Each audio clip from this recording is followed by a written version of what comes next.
nós vamos direto para Brusque. É isso aí, produção? Vamos falar com o doutor Serafim Vezon. Vamos ver se a gente consegue ouvir ele bem aí. Põe na tela para nós, produção. Boa noite, doutor Serafim Vezon. Boa noite, é um prazer poder rever o senhor, mesmo que seja remotamente. Né? O senhor consegue ouvir a gente bem? Estamos ouvindo bem, estou te vendo bem, parabéns pelo teu programa e obrigado por essa oportunidade. E quero cumprimentar além de você todos os seus telespectadores. Tá certo, doutor Serafim Vezon.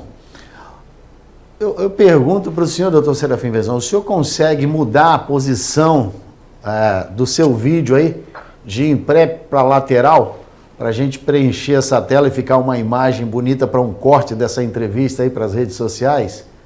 Vamos tentar. Isso, vamos tentar. Perfeito. Aí, ó.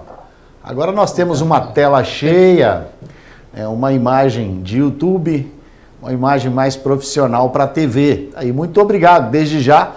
E como eu dizia anteriormente, né, é uma satisfação rever o senhor, né? Muito obrigado por atender aqui a nossa produção para falar do Novembro Azul, um assunto tão importante, né? Boa noite para o senhor, fique à vontade, doutor Serafim Vezon, para dar uma boa noite para o pessoal que está em casa acompanhando a gente. Então, boa noite a você, um prazer revê-lo e também uma satisfação de ter, através do Top News, ter contato com tanta gente da sua audiência. E esse mês de novembro é um mês dedicado, digamos, que é onde se enfatiza a saúde do homem.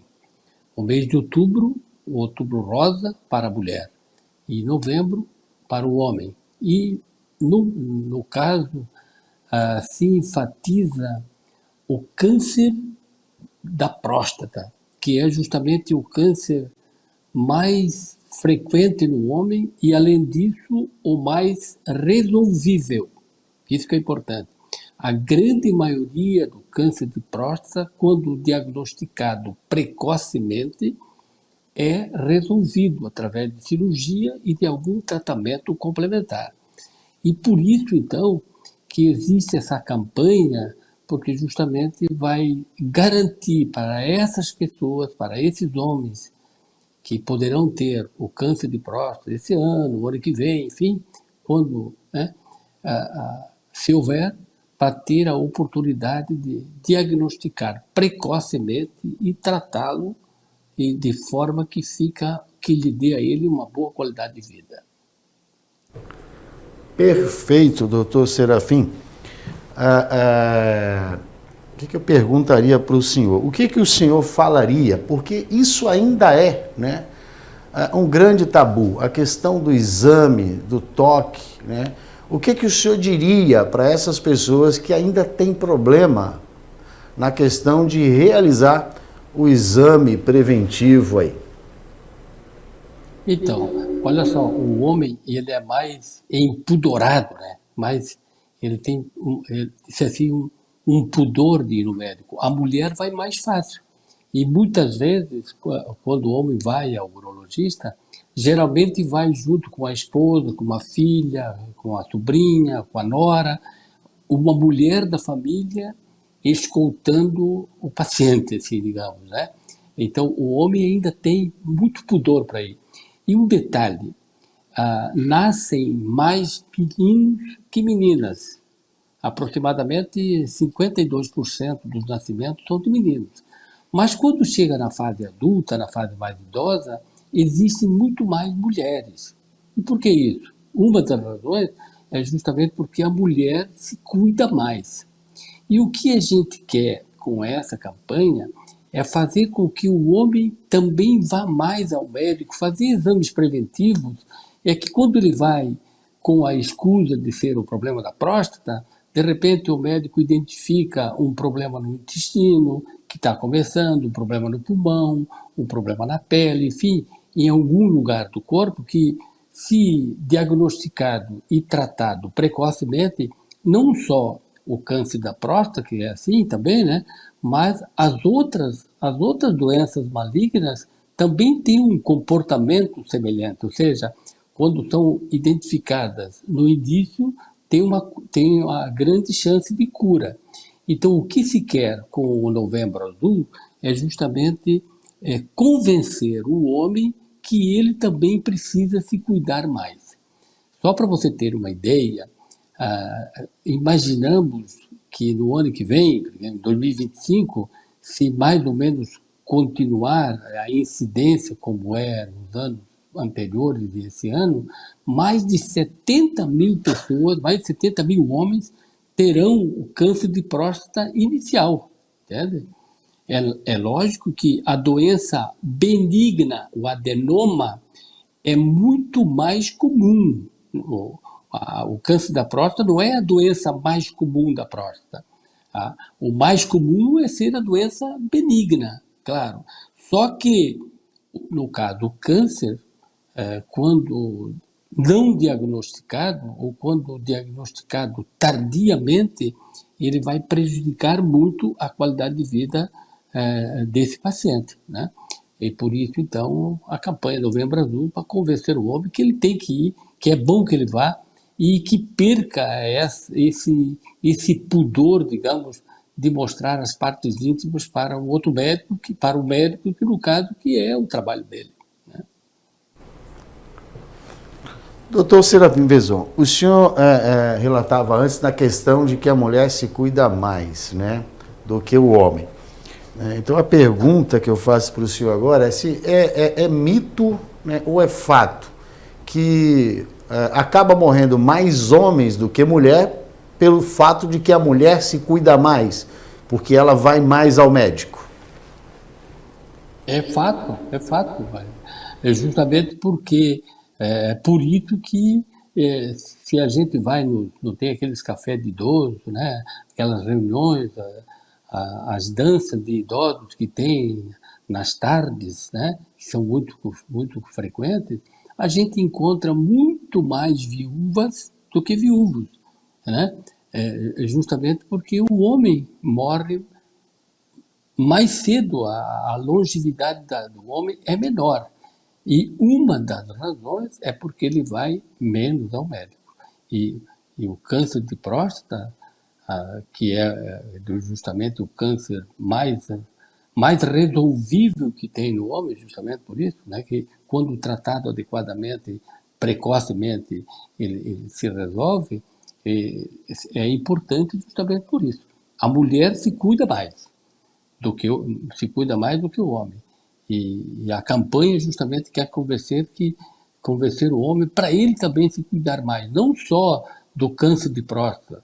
Quando, por exemplo, a mulher, né, já que estamos citando a mulher, passamos o Outubro Rosa recentemente, né, a mulher, com a escusa, digamos, né, de investigar o câncer de colo de útero, o câncer de mama, quando ela sente alguma coisa, ela vai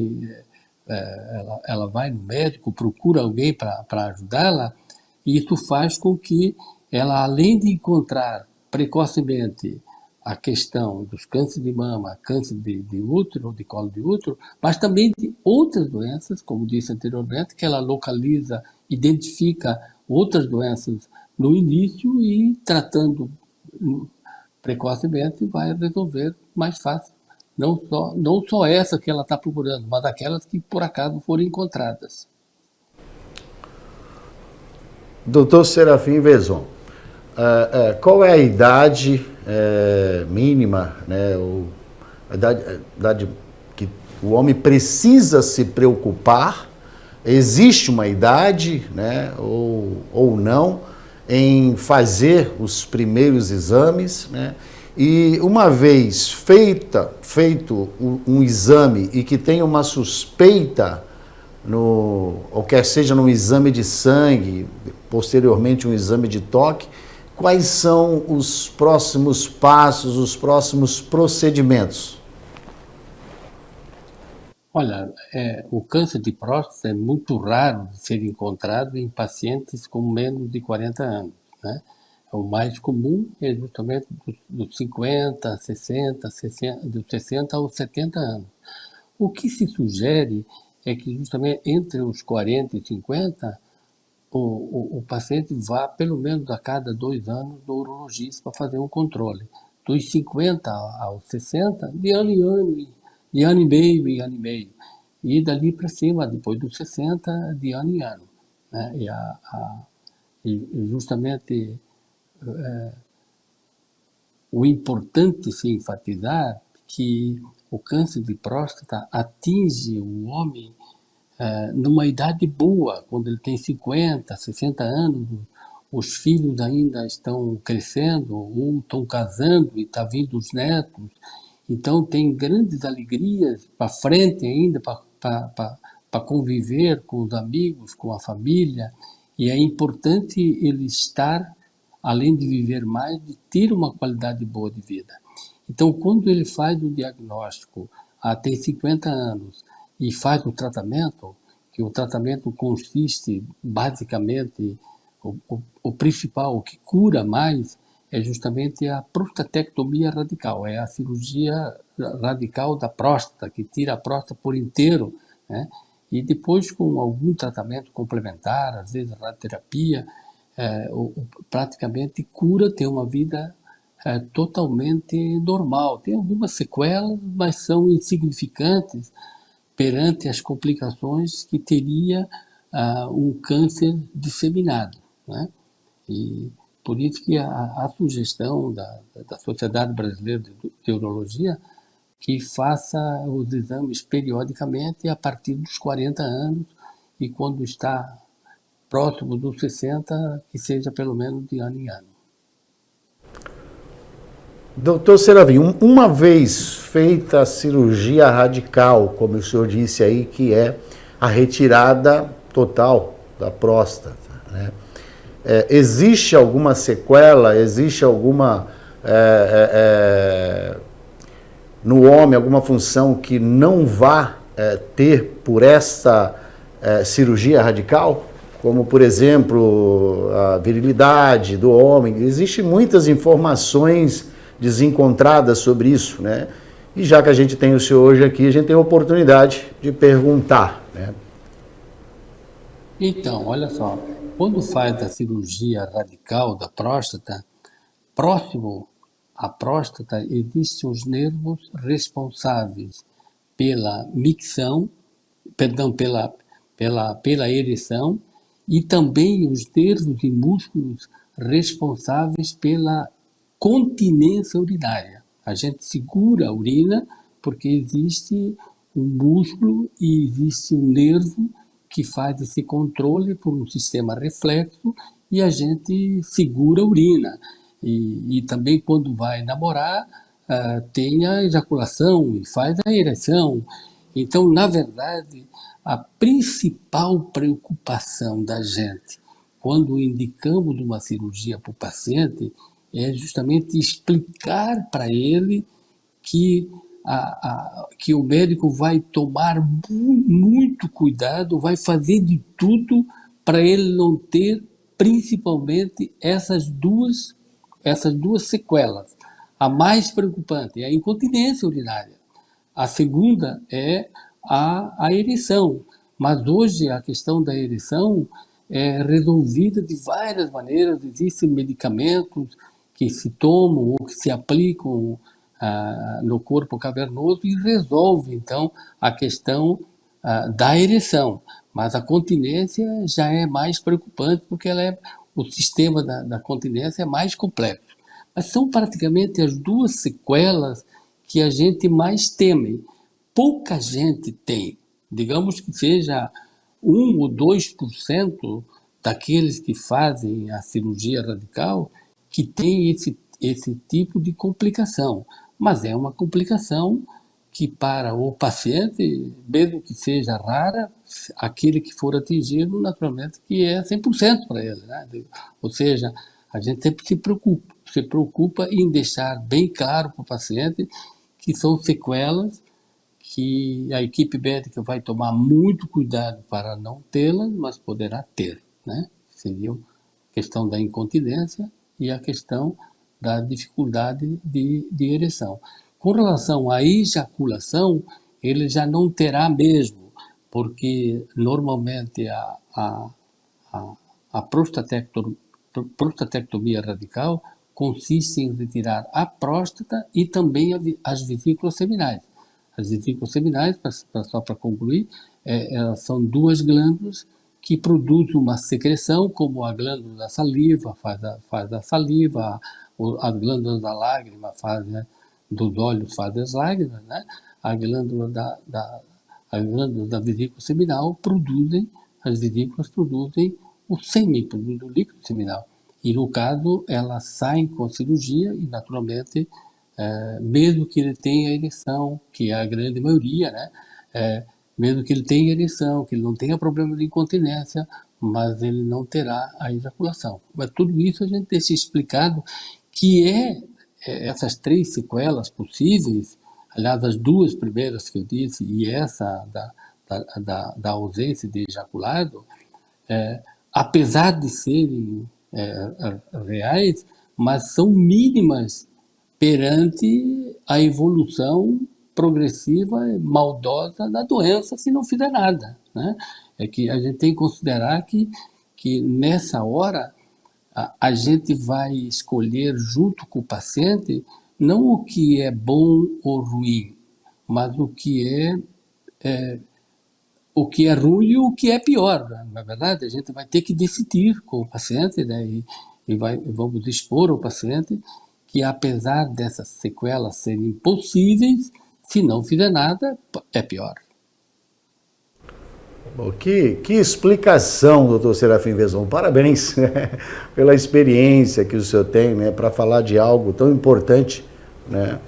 E o senhor acaba trazendo uma explicação muito plausível, né? A decisão de escolher entre o que é ruim e o que é pior, né? Então, fica muito claro, né, a explicação do senhor, né, as decisões a serem tomadas, né? Com o avanço tecnológico, esse tipo de cirurgia teve modificações? Teve muitas, né? Digamos, eu sou urologista há 40 anos e há 30, 40 anos atrás praticamente se fazia a cirurgia da prostatectomia aberta.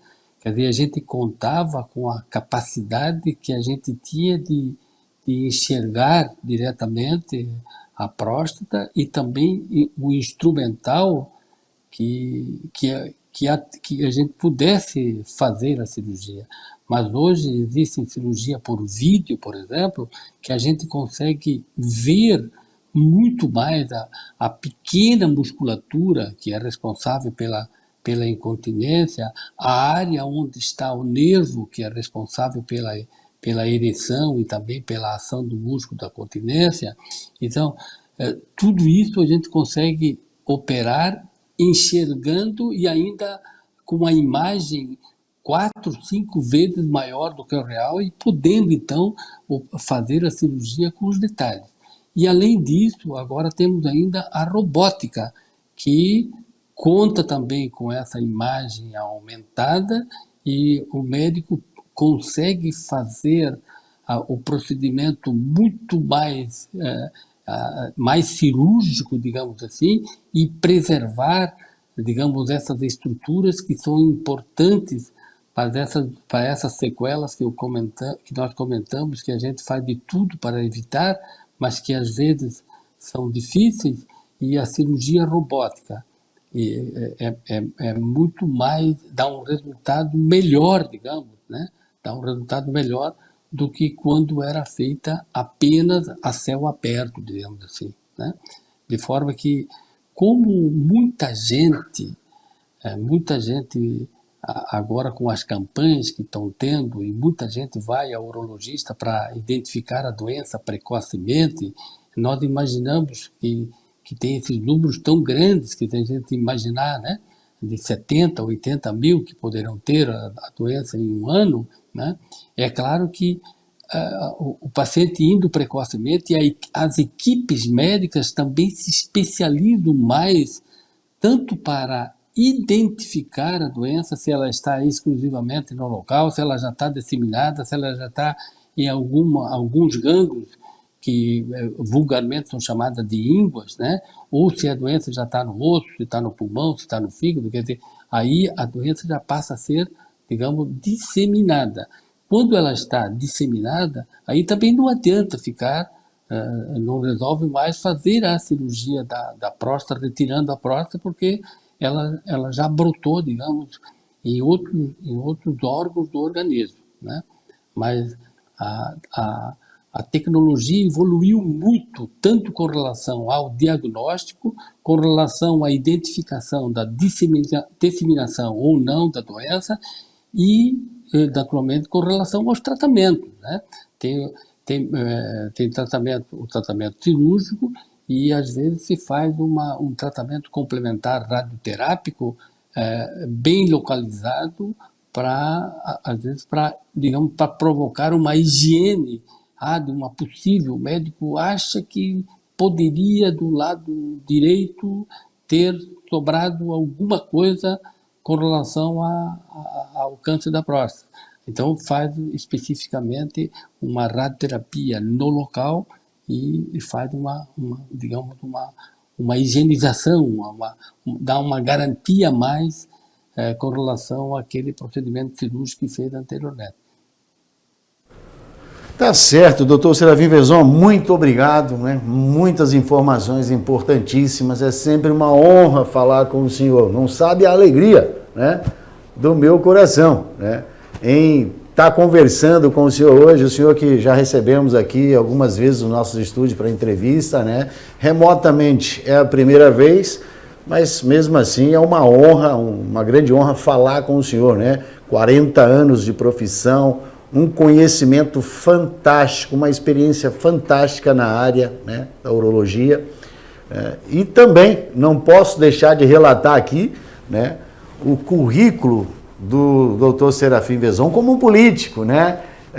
Claro que hoje o assunto é o Novembro Azul, mas sempre que a gente falar com o senhor, a gente vai lembrar que o senhor foi deputado federal quatro mandatos, né?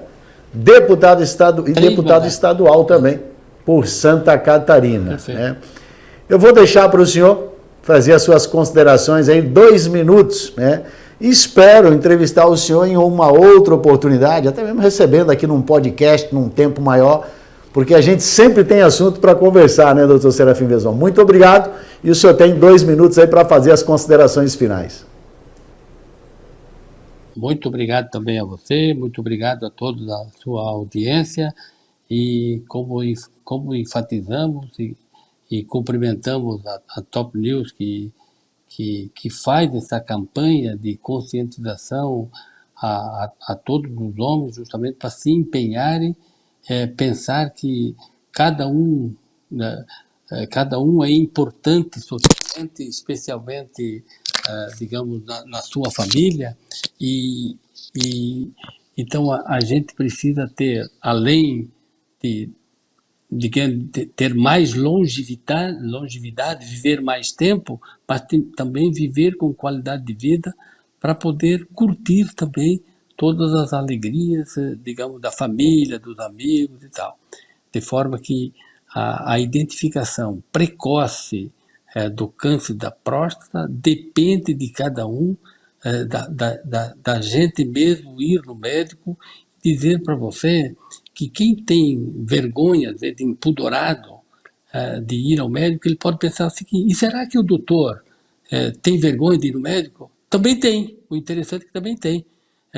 Todo mundo tem um pudorzinho, mas é um exame rápido, indolor, muito importante. É a hora que o médico faz, ele esclarece, ele melhora muito a percepção que ele tem da doença. É o exame mais importante que existe, é o exame clínico, né? Depois tem os exames de sangue, ultrassom, mas o mais importante é a primeira avaliação, é a avaliação do médico. E isso é simples, basta a gente procurar o seu urologista de confiança e justamente garantir que a gente tenha uma longevidade maior, viva mais tempo e também com boa qualidade de vida. Uma boa noite, muito obrigado, um grande abraço a você e toda a sua audiência. Tá certo, doutor Serafim Vezon, muito obrigado mais uma vez. Né? O senhor encerra de forma extraordinária, né? Qualidade de vida, é tudo isso aí que nós temos que buscar. Né? Um abraço para o senhor aí, sucesso aí na cidade de Brusque, né? E quando passar por Tijucas, visita a gente aqui, né? Um abraço e um abraço para a família. Muito obrigado mais uma vez. De certeza. Eu conversei com o urologista, né, o doutor Serafim Vezon, né, dentro aqui da nossa campanha do Novembro Azul, trazendo explicações aí, né, importantíssima na área para incentivar aí cada vez mais os homens acima de 40 anos a estar fazendo o exame clínico